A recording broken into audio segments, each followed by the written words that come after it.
The US government is spending over $1.1 trillion every year just to cover the interest on its national debt. This amount now surpasses the combined costs of the national defense budget and the Medicaid program. This reality has forced the world's largest asset manager to rethink its strategy for the coming years. BlackRock, with more than $14 trillion in assets under management, has released a 2026 Outlook report, and it includes a crucial warning for American investors. The report reveals that BlackRock has reduced its investment in long-term U.S. Treasury bonds. This decision is based on the recognition that the $38 trillion national debt is becoming a significant liability. For average Americans with 401k accounts or pension plans, this change signals a drastic shift in how retirement funds are protected. When the world's largest capital manager adjusts its holdings, it alters the entire market. What we're seeing is a large-scale capital shift away from government debt and into private, real assets. This trend, referred to as the Great Reallocation, stems from 2 decades of fiscal policies that focused more on spending than fiscal health. Before we dive into what BlackRock is purchasing to replace these bonds, I ask you to do one thing: subscribe to this channel. Here, we focus on data-driven financial analysis that cuts through politics and media noise, analyzing capital flows and balance sheets to uncover the real state of the U.S. economy. Also, please share your thoughts in the comments below. Are you focusing on real assets or paper assets? We want to know how you're positioning your investments. To understand the weight of BlackRock's decision, let's look at a key data point: the term premium. This is the extra yield investors expect when holding long-term debt rather than short-term debt, and it's been steadily rising. This rise suggests that the market is pricing in higher risks of inflation and fiscal instability in the U.S. BlackRock's analysts have determined that the government cannot sustain its current spending levels without issuing massive amounts of new debt. This flood of new Treasury bonds is hitting a market where traditional buyers like the Federal Reserve and foreign central banks are stepping back. The imbalance between supply and demand is pushing bond prices down and yields up.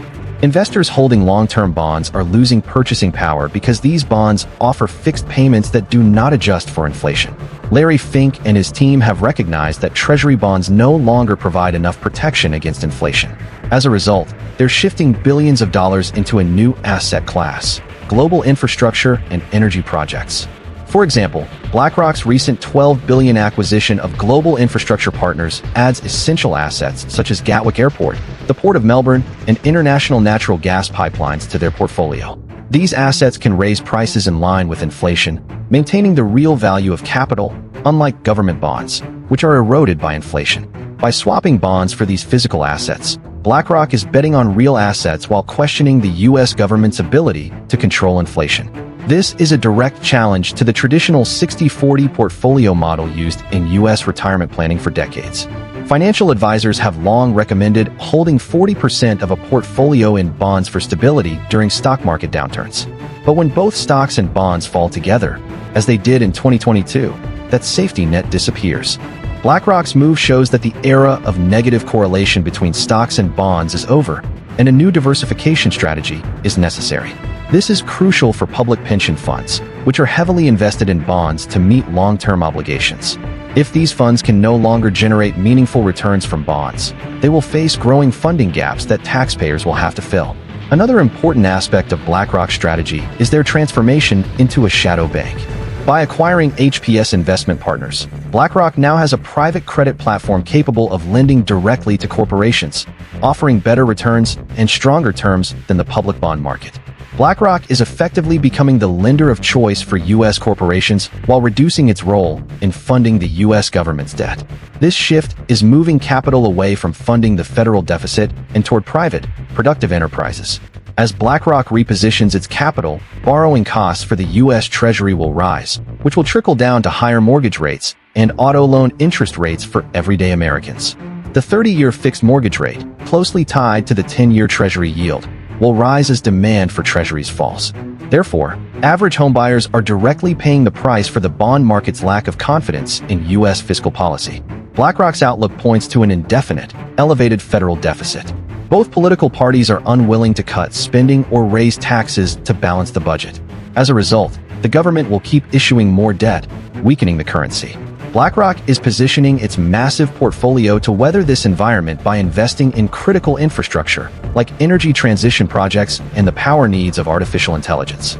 Power grids and data centers are becoming essential assets in BlackRock's portfolio. These investments ensure that BlackRock holds assets with inelastic demand. Electricity is a basic necessity, and goods cannot be transported without ports, making these investments crucial even if consumer demand weakens. BlackRock is betting that the U.S. consumer will continue to struggle under the weight of inflation and high interest rates. The firm's shift out of U.S. Treasuries also reflects a broader diversification strategy, moving away from the U.S. bias that dominated investing for years. For example, BlackRock is advising clients to explore opportunities in markets like Japan, which is undergoing significant corporate reforms, and India, which is seen as a long-term growth story. This global diversification serves as a hedge against the potential decline of the U.S. dollar, which faces immense pressure due to persistent deficits. If the U.S. continues to run deficits, the dollar will eventually experience a correction. By holding assets in other currencies or those that generate revenue in foreign markets, BlackRock is protecting its portfolio against the risk of a weakening dollar. The use of the U.S. dollar in financial sanctions has also accelerated the trend of central banks diversifying away from the dollar.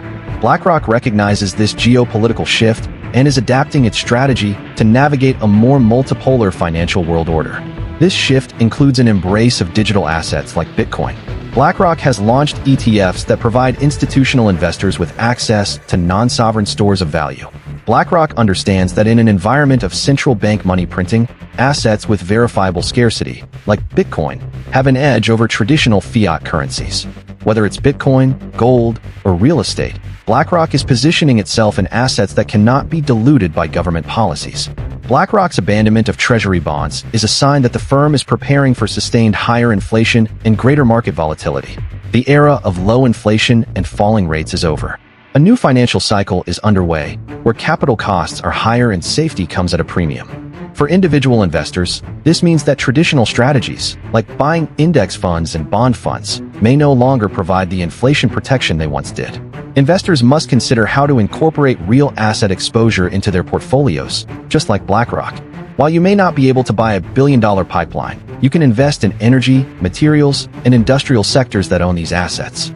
Companies with the ability to pass inflationary costs onto customers will be crucial as well. The gap between the financial economy of paper assets and the real economy of physical assets is widening every day.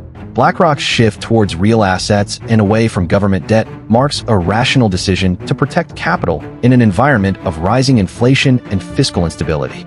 It's not a political move or a conspiracy. It's a response to the undeniable facts about the U.S. government's fiscal situation. With growing debt and rising interest payments, BlackRock is repositioning itself to navigate the inevitable currency devaluation. They are re-engineering their strategy to protect their clients from the fallout of U.S. fiscal policies. This shift has massive implications for public pension funds and individual investors. As BlackRock moves to privatize profits while socializing risks, the wealth divide between those who own real assets and those who hold government debt will become increasingly clear. BlackRock is adapting to a changing global financial landscape, where the dollar's dominance is being eroded and real assets, like energy and infrastructure, take center stage. For individual investors, the message is clear: diversify away from paper assets and into real assets before the window of opportunity closes. In the new financial world, the ability to own and control physical assets is the key to preserving wealth. The old system is breaking down, and the future belongs to those who can adapt to the new reality of higher inflation, private credit, and limited liquidity. BlackRock's strategy is not just about profit, it's about survival. And it's a lesson every investor should take to heart.